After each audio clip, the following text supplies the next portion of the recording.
Today is 10th of October, Mental Health Day. On behalf of Tagore Foundation School, Kolkata, I, Ms.Srabani Banerjee, the headmistress and founder, would like to share some thoughts on the subject of mental health, especially with the guardians of my school.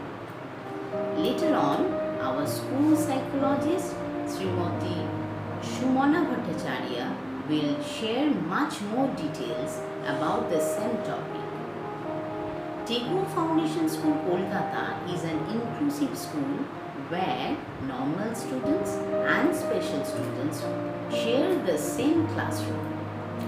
The importance of mental health is the same when it comes to a normal child or a special child.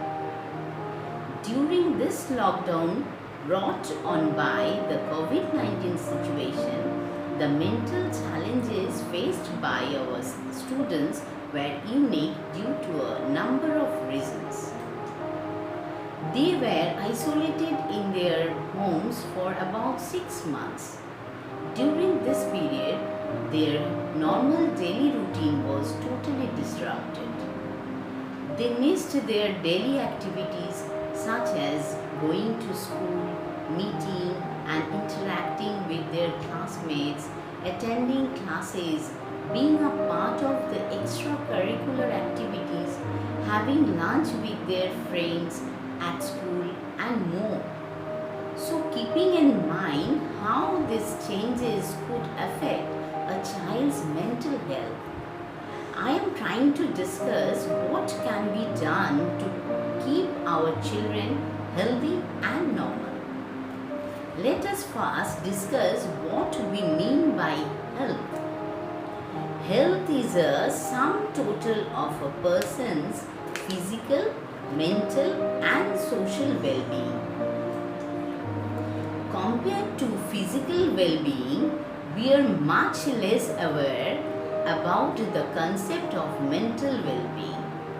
If mental wealth is not in balance, the physical health will invariably be affected.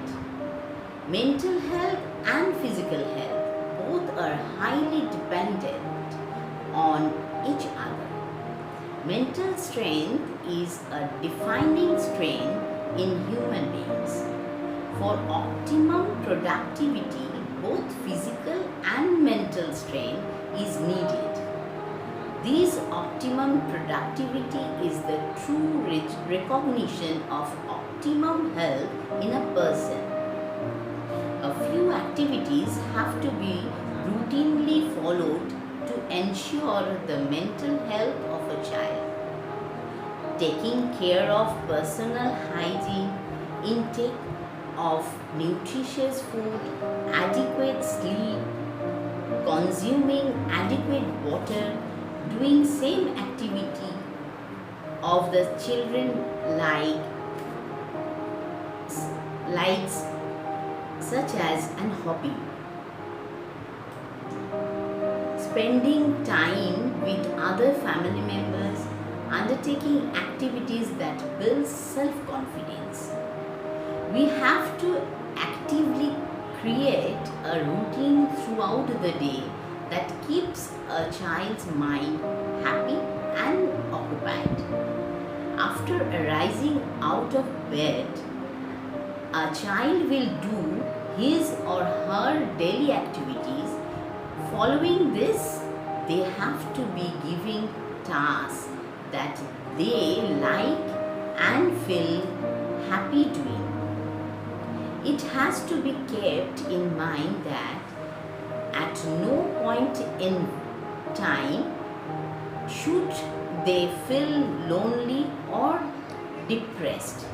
They have to be given activities that they can independently undertake, as this task help build up their self-confidence.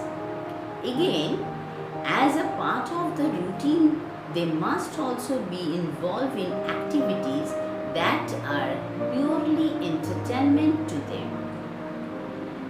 Special children with autism like to stay secluded in their own world and do not want to communicate with others. These children have to be involved in different types of activities that make them communicate and keep them happy. Sharing the same space with family members will help in their communication. Children with hyperactive disorder and attention deficit hyperactive disorder ADHD tend to have very little sitting span, which leads to my little attention span. It is almost impossible to make them sit down at one place and undertake an activity.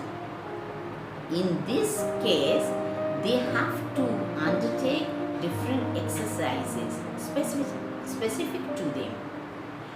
Additionally, they need adequate sleep. Also, their diet should consist of food that is suitable for them. These steps will help in ensuring that their hyperactivity is kept to a minimum. The school tries to take care of the holistic health of each child. With this aim in mind, in addition to classroom education, a child is exposed to music therapy, dance therapy, occupational therapy, speech therapy, art and craft, karate, etc. In added benefit received from these extracurricular activities is through the intermingling and interactions the students have to undertake among them. The school also arranges for nutritious and wholesome food that adds the students' physical and mental health. Even within the first year of being admitted to the school and after regularly attending the classes and training sessions, remarkable improvement can be noticed in a child. Improvement can be noticed in their thought process, their sensitivity, their body language and behavior. Their sitting span and attention span get increased as they get habituated to sitting in his or her chair and listening to and following the instruction of the teacher. In due course, they learn to reach their optimum potential. They learn to undertake individual and group activities. Their problem-solving skills are increased. In all, a well-rounded improvement is easily noticeable. So, we need to take care of a children's mental health in the school as well as in the home environment. Thank you. Hello everybody. Tagore Foundation School, an institution which is closest to my heart, is an integrated school catering to the children with special needs also. I'm overwhelmed to use this platform to speak on certain mental health issues post-lockdown, and I thank Principal Ms.Srabani Banerjee, who has given me this wonderful opportunity. The world is in the grip of a severe pandemic, and COVID-19 has affected lives of people across the globe. As the coronavirus pandemic sweeps across the world, it's causing widespread concern, an unprecedented time for all, particularly children, who face an enormous disruption to their lives, and the phenomena has led to mental health implications. It has a multifaceted impact. The pertinent problems related to COVID-19 are closure of schools, social distancing, lack of exercise, outdoor activities, to name a few. Children are likely to experience apprehension, worry, anxiety, panic, sleep disturbances, fear as they adapt to the changed scenario. A few vulnerable ones fall prey to internet and cell phone addiction. As the world moves towards the new normal, we can ask ourselves this question: has anything changed? I think nothing has changed. Nothing is really normal. With schools still closed, children are missing the stimulating school environment and have to be content with online classes. They have less opportunity to be with friends and get that social support essential for good mental well-being. Children have limited access to friends, peers and schoolmates. Limited opportunity for outdoor play and socialization has impacted children adversely, and that is reflected in their behavior. They are active on mobile phones and virtually connected, which makes them engrossed in social media and online entertainment. Too much time in front of laptops with online classes has resulted in numerous problems, as told by doctors. Children with special needs also have the challenges. They are encountering great hardships. They have intolerance for uncertainty, and there is an aggravation of symptoms due to enforced restrictions. They face difficulties in understanding pandemic situation. With closure of schools, peer group interactions, opportunities of learning, they're developing social and behavioral skills are getting hampered, leading to relapse of symptoms. For example, children with autism find it difficult to adapt to changing environment, aggravating their behavioral problems. The suspension of speech therapy, occupational therapy can have a negative impact on their skill development, as it's difficult to learn online. ADHD children, that means those having attention deficit hyperactivity disorder, find it difficult to remain confined within the four walls of their houses. The challenges are many, but we have to seek workable solutions. The need of the time is to listen, understand, reassure the children, and make them feel safe. Parents have a huge role to play here. Children should spend quality time with parents, which they earlier couldn't do. They should interact closely with their grandparents and extended family. This is something positive. Children can do fun activities together, play indoor games together, pursue hobbies. Parents with that extra love, time and attention to the child will make them strong and resilient to fight the adversities. Parents have to be compassionate, reassuring, and understand with empathy the emotional needs of children. The children be given opportunities to talk out their feelings. The children should be kept busy. They have to remain active. Besides their regular online classes, they must make a productive use of free time in hobbies, music, games, leisure reading, art, yoga, meditation. All these are great mood boosters. After productive work, they should definitely have some fun time. This is the time they learn new skills. They can make themselves independent and learn the art of helping others. They can have home projects as cleaning rooms, setting the table, preparing the breakfast, helping their mothers, and non-fire cooking. The need of the hour is to develop healthy coping mechanisms during the current crisis. absence of structured setting of the school has left a deep impact. So keeping a routine is a must. Children have to stay focused with a set wake-up time and bedtime. A structured routine is advised for the children.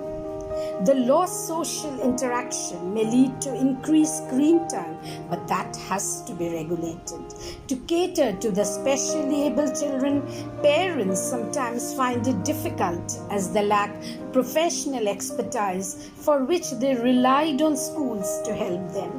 Parents have to help the child to find ways to express themselves through creative activities and providing structure in the day through established routine. And children with mild developmental disabilities can participate in virtual sessions. Parents have to take child's anxiety seriously. If parents notice difficulties in coping, stress-related symptoms, manifested somatic symptoms, sleep disturbances, parents have to approach professionals and go for online counseling. Parents have to be patient with children, explaining the new normal guidelines calmly, make them aware about health risks, encourage the practice of wearing masks, use of sanitizers. Children have a new normal where they can resume their activities following all norms. The transition to normalcy has to be smooth and easy. They should maintain all safety protocols, hand washing, face mask etiquette, positive hygiene and physical distancing. And children can be reinforced when they follow all safety norms. Last but not the least, the children have to be reminded that physical distancing has to be maintained, but not emotional distancing. One has to stay connected with friends and loved ones virtually. With physical distancing to be kept in mind, it is important that we call, video chat, be mindful and sensitive to the needs of others, being aware of the personal safety rules. Hence, the skill of approaching life with positivity, diverting away from negativity is of great importance. Hence, the battle with COVID is not over, but we would surely win our battle, as the ultimate measure of man is not where he stands in moments of comfort, but where he stands in times of challenge. The great Sufi mystic, the Persian poet Rumi said, "The wound is the place where the light enters you." The wound is the place where the light enters you. Thank you.